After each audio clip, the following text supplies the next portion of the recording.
ठीक है बच्चों, तो स्टार्ट करते हैं हम। कुछ क्वेश्चंस और भी हैं हमारे पास रोटेशनल मोशन से रिलेटेड। तो देखो यहाँ पे पहला क्वेश्चन जो है वो है कि 4 particle each of mass 1 kg are placed at the 4 corner of the square of side 2 metre. Moment of inertia of the system about an axis perpendicular to its plane and passing through one of its vertex is। ठीक है भाई, diagram आपको question में दे रखा है। चलो solve करना start करते हैं। तो क्योंकि यहाँ पर जो साइड आपको दे रखी है ऐसा ये दे रखी है 2 मीटर की। क्लियर है भाई? जैसे एक मास यहाँ, दूसरा यहाँ, तीसरा यहाँ, चौथा यहाँ, और बेसिकली ये जो है इसके अबाउट रोटेशन होने वाला है ओमेगा से। क्लियर है? तो आपको क्योंकि पॉइंट मासेज है तो इस पॉइंट के अबाउट आपको मीन्स निकालना है। एक्सिस ऑफ रोटेशन आपका यहाँ से पास कर रहा है। जो साइड दे रखी है वो कितनी है? 2 मीटर है। और ये बेसिकली एक स्क्वायर है तो ये कितना हो जाएगा भाई? ये √2 टाइम्स ऑफ ए हो जाएगा, मतलब 2√2 मीटर हो जाएगा। अब मास की बात करी जाए तो मास जितने भी हैं सब आइडेंटिकल मास हैं और 1 kg का मास है। ठीक है भाई? तो इसमें सिंपली हम क्या करें, मोमेंट ऑफ इनर्शिया निकालना है बॉडी का टोटल।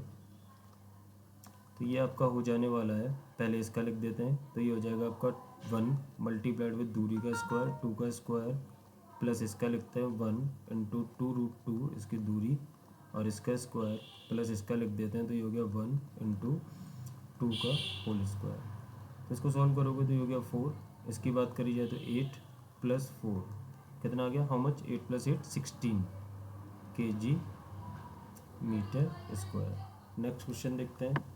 यहाँ पर कहा कि a ring of a solid sphere rolls a ring and a solid sphere rolls down the same incline plane without slipping.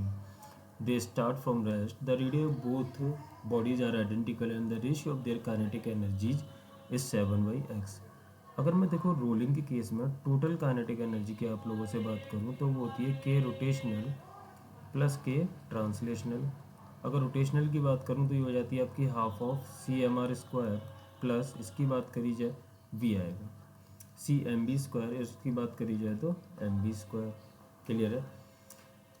अब यहाँ पर हम देखते हैं तो ये हो जाएगा total kinetic energy 1 + C into MV²।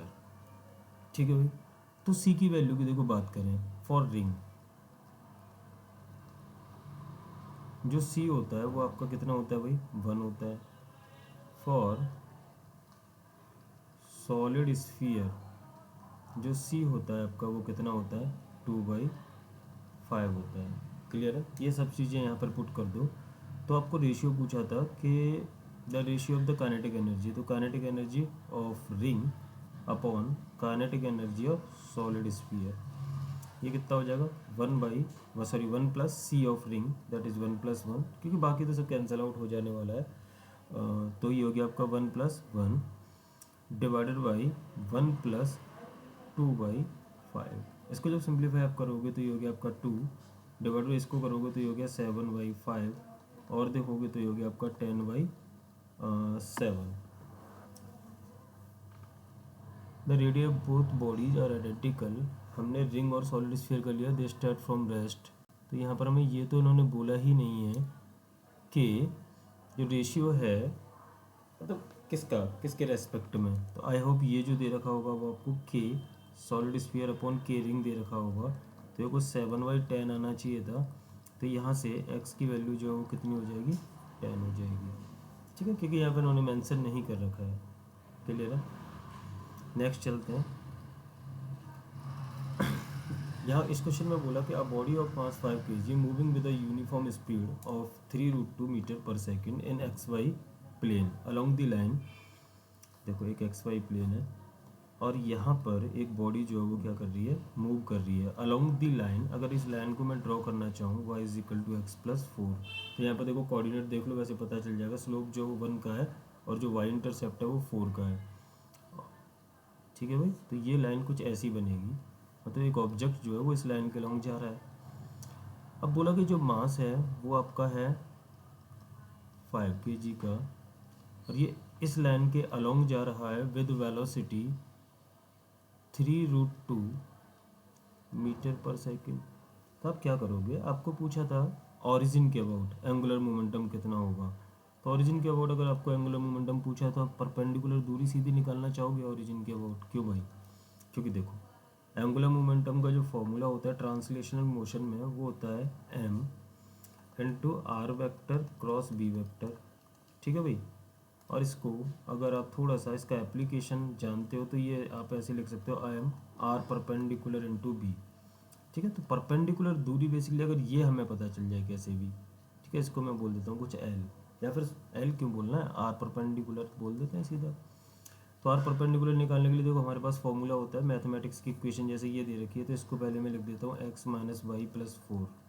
ठीक है। और अगर इस इक्वेशन पर मुझे ओरिजिन किसी भी पॉइंट से परपेंडिकुलर दूरी निकालनी है तो फॉर्मूला होता है कि आप पॉइंट पुट कर दो, किस पॉइंट के रेस्पेक्ट में निकालिए। मैंने कहा पॉइंट जो वो x1, y1 है। ठीक है। तो यहाँ पर ये हो जाएगा formula x1 minus y1 plus 4 divided by coefficient of x का है ना, उसका स्क्वायर, तो ये है 1 का स्क्वायर, कोएफिशिएंट ऑफ y जो -1 है और इसका स्क्वायर, यही क्या है आर परपेंडिकुलर होगा। हमें निकालना था किसके रेस्पेक्ट में, ओरिजिन से इस लाइन पर। तो सीधा सीधा एक्स और वाई की वैल्यू कितनी होगी 0 0, तो ये हो गया आपका 4 डिवाइडेड बाई 2, तो ये आ जाएगा आपके पास 2√2। अब देखो जो परपेंडिकुलर दूरी है वो 2√2 आ गई, तो यहाँ पे सब्स्टिट्यूट कर देते हैं। मास कितना था भाई 5 kg है, परपेंडिकुलर दूरी 2√2 है, और वेलोसिटी जो है वो कितनी है आपकी 3√2 है। तो ये हो गया आपका 5 इंटू 2 इंटू 3, तो ये हो गया 5 इंटू 6 इंटू 2, तो कितना ये 60 kg मीटर स्क्वायर पर सेकेंड आंसर हो जाएगा इसका। क्लियर है। नेक्स्ट क्वेश्चन देखते हैं। यहाँ पर बोला था कि consider disc of mass 5 kg and radius 2 meter rotating with angular velocity 10 radian per second about an axis perpendicular to the plane of rotation. An identical disk is kept gently over the rotating disk along the same axis. The energy dissipated so that both the disks continue to rotate together without slipping. तो देखो पहले तो हम क्या करते हैं, जब हमने इस डिस्क के ऊपर एक और डिस्क रखी होगी तो why using angular momentum conservation, क्योंकि लॉ लगेगा भाई टॉर्क 0 अबाउट द एक्सिस, तो आप लिखोगे I1 omega 1 should be equal to I2 omega 2। In this case आप जानते हो कि पहले अगर मोमेंट ऑफ इनर्शिया आई था और ओमेगा, पहले जो इनिशियल थी वो ओमेगा था, अब जो मोमेंट ऑफ इनर्शिया वो 2i हो जाएगा, तो जो ओमेगा फाइनल है या फिर ओमेगा 2 जो है वो कितना निकलेगा, ओमेगा y2 निकलेगा। पहले देखो क्वेश्चन में 10 रेडियन पर सेकंड दे रखा है, तो बाद में कितना हो गया होगा 5 रेडियन पर सेकंड हो गया होगा। आपने ओमेगा 2 निकाल लिया। अब जैसे ही ओमेगा 2 निकला तो आपसे कह रहे हैं कि the energy dissipated so that both the disc continue to rotate together. तो आप एनर्जी डिसिपेटेड कैसे निकालोगे भाई, आप सीधा सीधा के इनिशियल निकालो। तो जो के इनिशियल है वो कितना था, half of I into omega square. अब आई निकालने के लिए क्योंकि डिस्क दे रखी है, मास वगैरह दिया है, तो ये जो होता है मोमेंट ऑफ इनर्शिया एक डिस्क का वो होता है half of M are square. Mass आपको 5 दिया था, रेडियस की अगर बात करी जाए तो 2 मीटर है, तो ये हो गया आपका 2 का स्क्वायर मल्टीप्लाइड विद ओमेगा जो कितना अपना 10 है, और इसका स्क्वायर कर दोगे तो सिंप्लीफाई करने पर ये 2 स्क्वायर से गया 5 इंटू 100, तो ये हो गया आपके पास 500 जूल। के फाइनल की बात कर लेते हैं, तो हाफ ऑफ आई, इस बार मोमेंट ऑफ इनर्शिया है वो कितना हो गया भाई 2i हो गया है, तो 2 टाइम्स ऑफ आई सेम यही चीज़, हाफ ऑफ 5 इंटू 2 का स्क्वायर मल्टीप्लाई बाई जो वेलोसिटी है वो आधी हो गई है एंगुलर वेलोसिटी, तो 5 का स्क्वायर। अगेन 2 से 2 गया, इस 2 से ये स्क्वायर गया, तो ये हो गया आपका 5 इंटू 2 10 इंटू 5 का स्क्वायर 25, दैट मीन्स ये हो गया आपके पास 250 जूल। तो यहाँ पर आपका जो के इनिशियल माइनस के फाइनल आ जाएगा वो आ गया आपके पास 500 माइनस 250, दैट इज़ 250 जूल, है ना। यही क्या है अपना एनर्जी का लॉस लिखा है, इसका आंसर हो गया 250। नेक्स्ट इस पर आते हैं। यहाँ पर देखो क्या बोला था, two disc of moment of inertia I1 is equal to इतना and I2 is equal to 2 kg metre square about their central axis and normal to their plane, rotating with angular velocity 10 radian per second and 4 radian per second respectively, are brought in contact face to face. Then their axis of rotation coincident, the loss in kinetic energy of the system in the process is। देखो भाई यहाँ पर again हम क्या करेंगे कि जैसे बात करी जाए कि जो एक थी वो कितने से घूम रही थी 10 रेडियन पर सेकंड, दूसरी जो 4 रेडियन पर सेकंड से जा रही थी। I1 I2 आपको दे रखा है, means about their axis normal to their plane rotating the angular velocity इतना इतना, है ना। मैं बोलता हूँ कि दोनों डिस्क थी वो डिफरेंट से घूम रही थी, तो आई इनिशियल जो हो जाएगा वो कितना हो जाएगा I1 omega 1 plus I2 omega 2। अब I1 कितना है 4 के बराबर है, ओमेगा 1 कितना है 10 के बराबर है, I2 कितना है 2 के बराबर है, और ओमेगा 2 कितना है 4 के बराबर है। तो ये आ गया 40 प्लस 8 दैट इज 48। सही है भाई, यूनिट वगैरह आप लिख सकते हो यहाँ से, है ना। अब हम बात करते हैं किसके बारे में, एल फाइनल के बारे में। तो एल फाइनल कैसे निकालोगे भाई, आप सीधा सीधा I1 plus I2 into omega बोलोगे। I1 I2 हमें पता है, लेकिन फाइनल ओमेगा हमें नहीं पता है, क्लियर है। तो ये हमें कैलकुलेट करना पड़ेगा by using angular momentum conservation. तो ये हो गया आपके पास 4 प्लस 2 इंटू ओमेगा, तो ये हो गया 6 ओमेगा। अब क्योंकि एल इनिशियल एल फाइनल के बराबर होगा, तो आप बोलोगे 48 इज इक्वल टू 6 ओमेगा।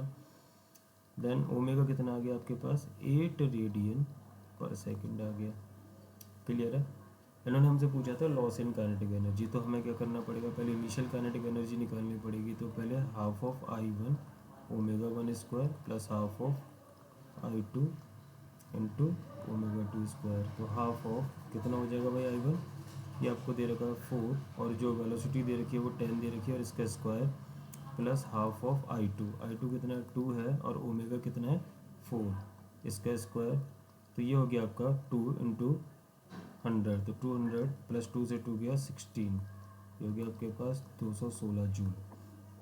अब के फाइनल की भी बात कर लेते हैं। तो के फाइनल इधर निकाल देता हूँ। के फाइनल जो हो जाएगा वो हो जाएगा आपके पास half of I1 plus I2 into omega 2 का स्क्वायर, है ना भाई, जो फाइनल वाला ओमेगा है। तो ये हो गया 4 प्लस 2 6 इंटू ओमेगा की बात करी जाए तो 8 है, और उसका स्क्वायर 64। तो ये हो गया आपके पास 64 इंटू 3 कितना आ गया 192 जूल, ठीक है भाई। तो जो डेल के आ गया वो कितना आ जाएगा 216 माइनस 192, कितना हो गया आपका, देखो इधर से 8 और इधर से 16, टोटल देखा जाए तो हो गया 24 जूल, यही आंसर है अपना। नेक्स्ट देखते हैं।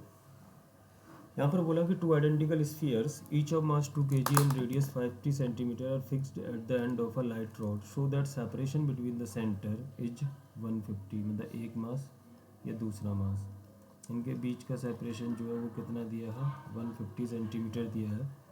ये मास जो दिया है वो आपको 2 kg का दिया है, और ये मास जो दिया है आपको ये भी 2 kg का दिया है।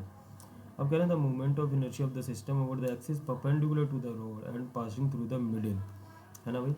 एक एक्सिस है जो कहाँ से पास कर रहा है, मिडिल से पास कर रहा है, मतलब मिडिल में कहता हूँ तो ये वाला एक्सिस रहा होगा, और इसी के अबाउट क्या हो रहा होगा, रोटेशन हो रहा होगा। यहाँ पर कुछ आपको बेसिकली मूवमेंट ऑफ इनर्शिया निकालना है, और उन्होंने बोल रखा कि इस पॉइंट के बाद जो मूवमेंट ऑफ इनर्शिया वो XY 20 kg पर मीटर स्क्वायर आता है। देन वैल्यू ऑफ एक्स आपको कैलकुलेट करनी है। तो यार एक चीज़ ध्यान से देखना, अगर ये की बात करें तो ये कितना हो जाएगा आपका, क्योंकि ये 150 सेंटीमीटर है तो इसको मैं लिख सकता हूँ 1.5 मीटर, इसका आधा हो जाएगा आपका 0.75 मीटर आधा, है ना, और ये भी इधर कितना 0.75 मीटर।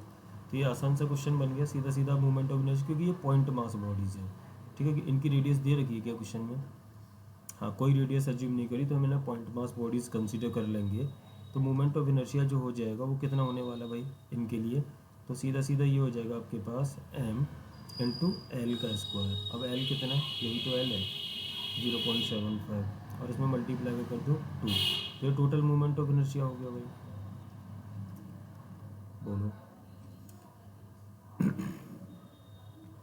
तो यहाँ पर सीधा सीधा 2 ml स्क्वायर, मास कितना दिया आपको 2 kg दिया है, लेंथ की बात करी जाए तो 0.75, मतलब ये हो जाएगा आपका 3/4, और इसका स्क्वायर तो ये हो गया आपका 4 इंटू 3 9 डिवाइड बाई 4 का 16, तो ये हो जाएगा आपके पास 9/4।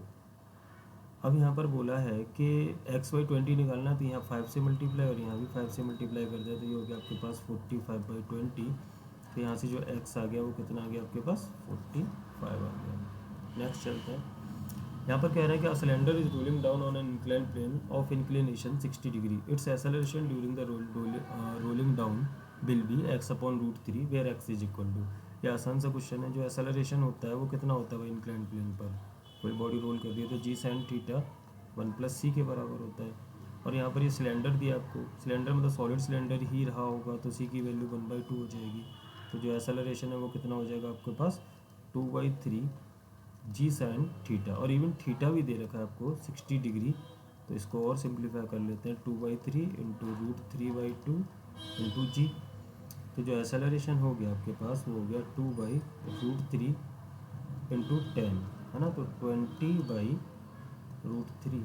एक्स की वैल्यू कितनी आ जाएगी यहाँ से, ये आ गई आपके पास 20 आ गई जस्ट।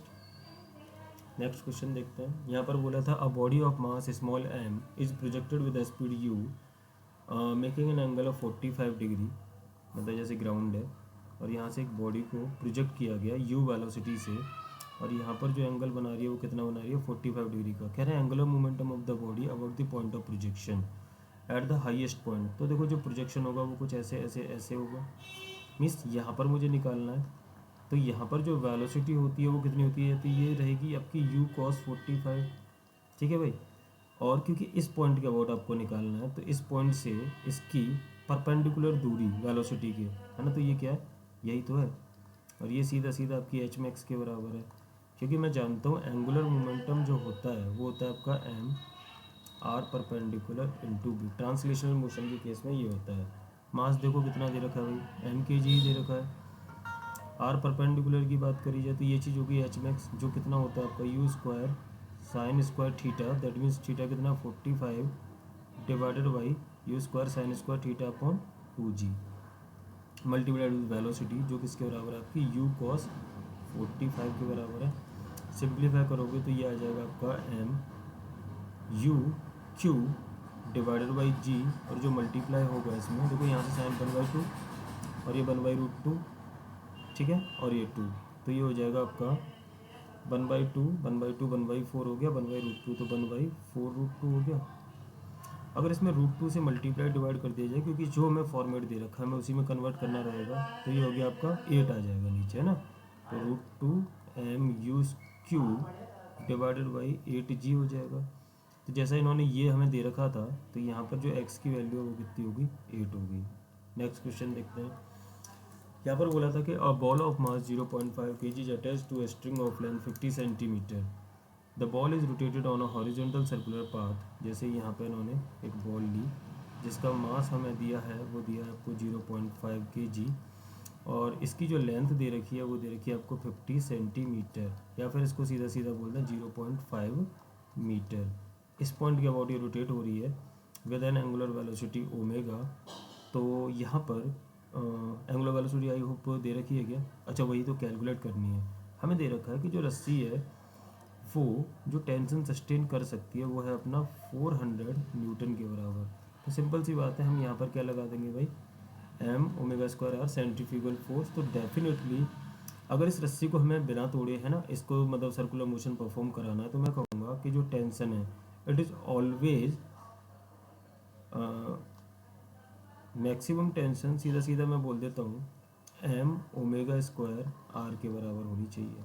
सही है, तो सीधा देख लेते हैं। तो मैक्सिमम ओमेगा भी मैक्सिमम होगा, क्लियर है भाई। तो टी मैक्स कितना हो जाएगा यहाँ पर 400 हो गया। बास की बात करें तो 0.5 हो गया। ओमेगा मैक्स मुझे निकालना है इंटू आर, आर आपका 0.5 हो गया।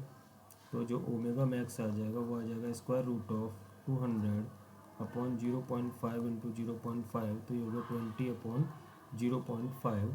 यहाँ से ये उड़ेगा तो ये आ जाएगा आपका 40 रेडियन पर सेकेंड। नेक्स्ट क्वेश्चन देखते हैं। यहाँ पर बोला था a disc of radius capital R and mass capital M is rolling horizontally without slipping with speed B, it then moves up an incline smooth surface. यहाँ पर ध्यान देने वाली बात ये है कि जो सरफेस आपको दे रखी है वो कैसी दे रखी है भाई, स्मूथ है, क्लियर है।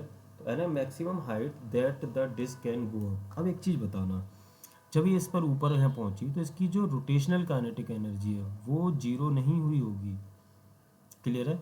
और इवन मैं तो कहता हूँ कि रिटार्डेशन के लिए फ्रिक्शन की ज़रूरत थी, जिससे टॉर्क आता तो इसकी रोटेशनल का मतलब जो वेलोसिटी थी, एंगुलर वेलोसिटी, वो कम होती।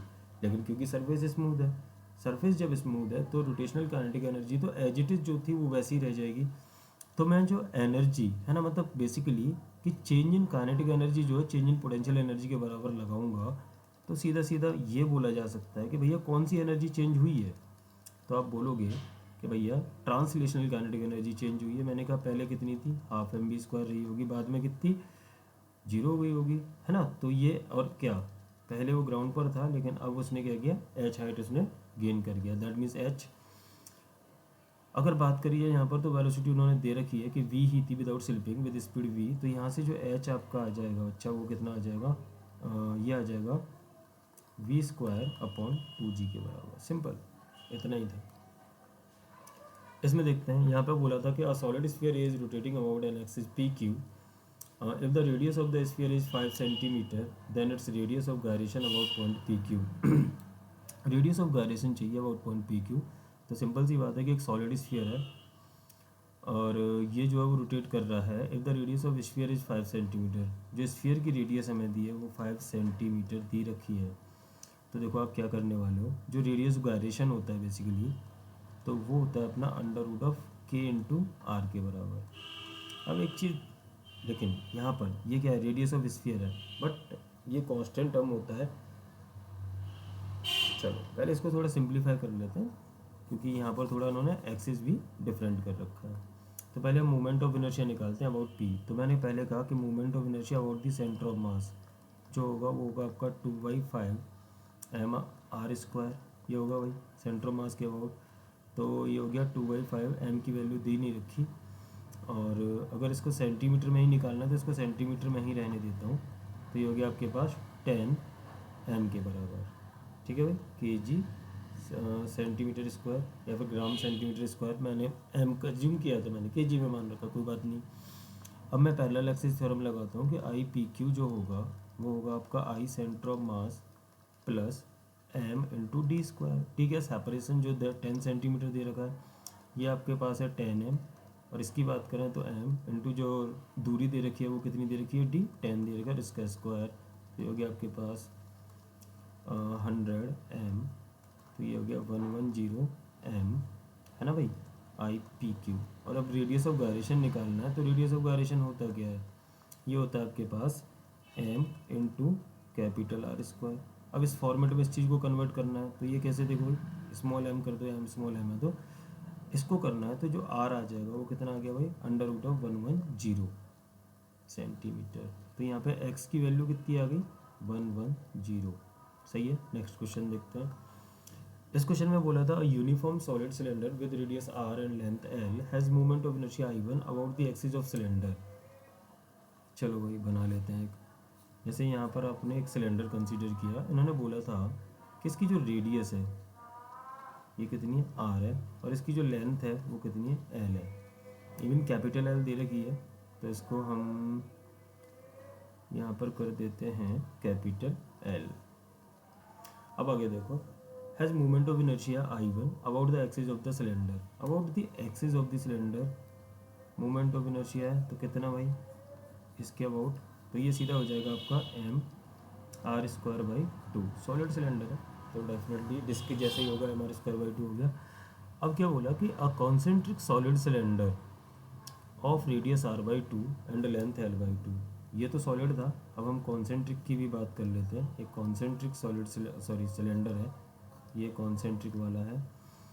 इसकी जो रेडियस हमें दी है वो दी है आर बाई 2, और इसकी जो लेंथ हमें दी है वो दी है हमें एल बाई 2। आगे बोला scanned out of the original cylinder if I2 is the movement of energy of the curved out portion of the cylinder then I1 upon I2। If I2 is the movement of inertia of the carved out portion, है ना, of the cylinder, then पूछा आपसे I1 upon I2। तो देखो इसका जो movement of inertia वो कितना हो जाएगा, इसका हो जाएगा सीधा सीधा एम आर बाई 2 का स्क्वायर डिवाइडेड बाई, डिवाइड कुछ नहीं होगा क्योंकि ये रिंग की तरह बिहेव करने वाला है, तो सीधा सीधा ये हो जाएगा आपका बात करी जाए तो m इंटू इतना, तो इसको सिंप्लीफाई करोगे तो ये हो गया आपका mr²/4, इसी को हम I2 बोलेंगे और ये हमारा I1 है। तो पूछा था कि I1 अपॉन I2 कितना होगा, तो सीधा सीधा कितना होने वाला भाई, ये हो गया आपके पास mr²/2 I1 और ये हो गया आपके पास mr²/4, सिंप्लीफाई करोगे तो 2 आ जाएगा। आ गया answer. Next question, a car is moving with a constant speed 20 metre per second in a circular horizontal track of radius जो दे रखी है हमें, वो दे रखी है 40 metre. A bob is suspended from the roof of the car by a massless string, the angle made by the string with the vertical. देखो यार, ये कुछ ऐसा रहा होगा। अब ऐसा क्यों रहा होगा, मैंने कहा ये इसका वर्टिक वो है ना छत, और इसका मास अगर m है तो इस पर एक तो इधर फोर्स लग रहा होगा m⍵²r, क्योंकि सर्कुलर मोशन परफॉर्म हो रहा है, और एक इधर mg लग रहा होगा। तो पूछा है कि एंगल मेड कितना होगा, तो सिंपली जो एंगल मेड है मैं यही कह देता हूँ, वर्टिकल से थीटा है तो ये एंगल थीटा होगा। और अगर बात करी जाए टेन थीटा की, तो ये हो जाएगा आपका m⍵²r डिवाइडेड बाई mg, है कि नहीं, m से m गया। अगर ओमेगा की बात करनी है तो यहाँ पर हमें स्पीड दे रखी थी, तो v इक्वल टू कितना होता है भाई ओमेगा, या फिर इसको सीधा सीधा v²/r लिख दो, आर जी के बराबर। तो यहाँ से v कितना है 20 का स्क्वायर डिवाइड बाई रेडियस कितना है, रेडियस 40 है, और g की वैल्यू 10 लेने को बोला है, तो ये हो गया आपके पास 400 डिवाइडेड बाई 400 दैट इज़ 1। तो थीटा इक्वल टू कितना आ गया भाई 45 डिग्री, दैट इज़ π/4। नेक्स्ट, इस वाले क्वेश्चन में देखो क्या करना है। An object of mass 8 kg is hanging from one and of a uniform rod CD of mass 2 kg and length 1 meter pivoted at its end C on a vertical wall as shown in figure. It is supported by a cable AB such that the system is in equilibrium. Then the tension in the cable. Tension पूछी थी cable में, देखो इस तरह का कुछ system दे रखा है आपको। यहाँ पर उन्होंने मास जो हैंग किया है वो 8g है ना, यहाँ लगा। यहाँ पर जो टेंशन है वो T, और जो दूरी दे रखी है वो दे रखी है 0.6 मीटर, और इसकी दूरी है 0.4 मीटर। बात करी जाए तो इसका एक mg भी होगा खुद रॉड का, क्योंकि रॉड का मास आई दे रखा है।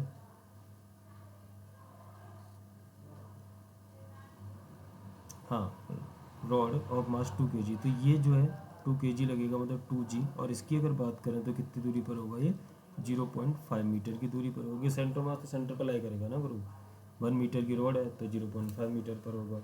अब आगे देखो, इस पॉइंट के अबाउट इसको हिंज कर दिया गया। तो पहले तो इसके दो कंपोनेंट ले लेते हैं टेंशन के, तो एक कंपोनेंट तो इधर हो गया, क्योंकि ये एंगल 30 था तो ये हो जाएगा आपका t sin 30, और एक कंपोनेंट इसका इसके अलोंग हो जाएगा, मतलब रॉड के ही अलोंग, और इधर जो कंपोनेंट आने वाला है वो आएगा t cos 30। लेकिन अगर आप ध्यान से देखोगे इस पॉइंट के अबाउट, जो हिंज पॉइंट है दीवार से जो अटैच है रॉड का, इस पॉइंट के अबाउट अगर मैं टॉर्क की इक्वेशन लिखना चाहूँ, क्योंकि इक्विलिब्रियम में दिया हुआ है सब कुछ, तो आप क्या बोलोगे भाई, इसकी वजह से जो टॉर्क है, इसकी वजह से जो टॉर्क है, और इसकी वजह से जो टॉर्क है, क्योंकि इसका टॉर्क तो होगा नहीं, ये तो वहीं से पास कर रहा है जो हिंज पॉइंट है। इन तीनों की वजह से जो टॉर्क है वो आपस में नेट टॉर्क क्या होना चाहिए, जीरो होना चाहिए। इसको देखोगे तो ये कैसा टॉर्क है भाई, एंटी क्लॉकवाइज, ये कैसा क्लॉकवाइज, ये कैसा क्लॉकवाइज।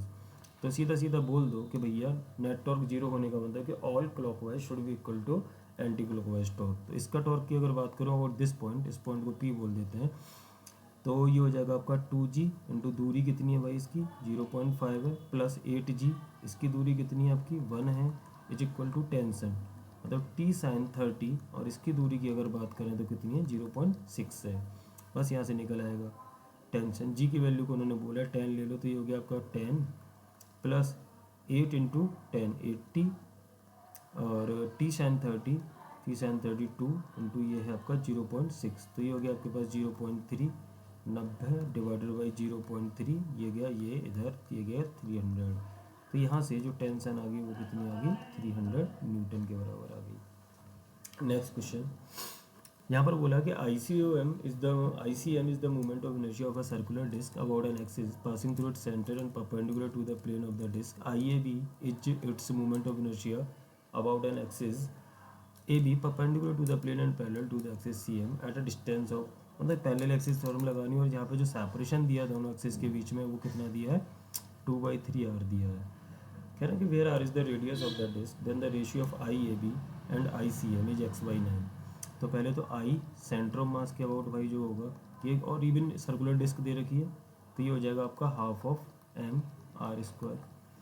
आई ए बी बताना चाहूँ तो पैरेलल एक्सिस थ्योरम लगा दो भैया, centre of mass plus M D square, तो ये हो जाएगा आपके पास half of M are square plus M into 2/3 R का होल स्क्वायर, तो ये हो गया आपके पास half of M are square plus 4/9 M are square, तो ये हो गया आपके पास एम आर स्क्वायर 1/2 4/9।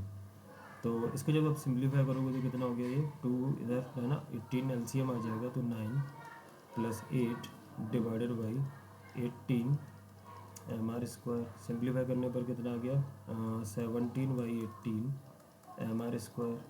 ये हो गया आपका आई ए बी। आपको निकालना क्या था, आपको निकालना है I A B upon I C M, तो ये हो जाएगा कितना, how much, I A B 17/18 ratio है, उसका रेशियो की अगर बात करें तो कितना 1/2 है, तो ये हो जाएगा आपके पास 17/9। तो x/9 बोला तो x की वैल्यू कितनी होगी 17 होगी आंसर। ठीक है बच्चों, तो थैंक यू, आज के लिए इतने क्वेश्चंस हैं, बाकी नेक्स्ट वीडियो में देखते हैं। ठीक है, थैंक यू।